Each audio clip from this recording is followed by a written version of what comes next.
Magandang araw sa inyong lahat at welcome sa aking channel. Binalikan at pinag-usapan ang isang interview ni Primetime King na si Coco Martin na nag-attempt pala ito na ligawan si Erich Gonzalez noong time na nagkasama sila sa pelikulang Noy. Mismong sa bibig ni Coco nang galing ang pag-amin na ikinasorpresa ng lahat. Pero aniya ay inattempt lang niya at hindi niya itinuloy. Noong naramdaman kong tagilid na, umiwas ako, say ni Coco. Sobrang palabiro raw kasi siya noon, kaya hindi naman umano alam ng aktres kung naniligaw na ba talaga ito o seryoso na.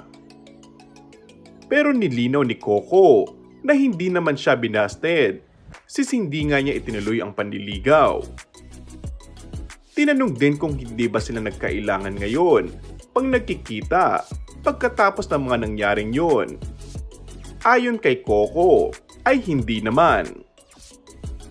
Actually, nakakatuwa nga kasi pa nagkakasalubong kami sa ABS, ginagawa ko na lang joke yung past. Kumbaga, hindi na ganun kaseryoso.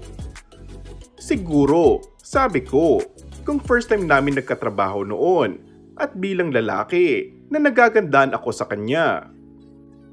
Ngayon ay alam naman nating lahat na committed na si Erich sa kanyang non-showbiz husband at masayang-masaya naman ngayon si Coco sa 12 years long time relationship nila ng aktres na si Julia Montes. Samantala, looking forward naman ng aktor na muling makasama si Erich sa isang proyekto at kung mabibigyan umano ng pagkakataon at hindi busy, ay iimbitahan niya ito na mag-guest sa Batang Quiapo. And that's all for our today's video. Kung bago ka lang sa akin channel ay mag-subscribe at pindutin na rin ang notification bell. Maraming salamat!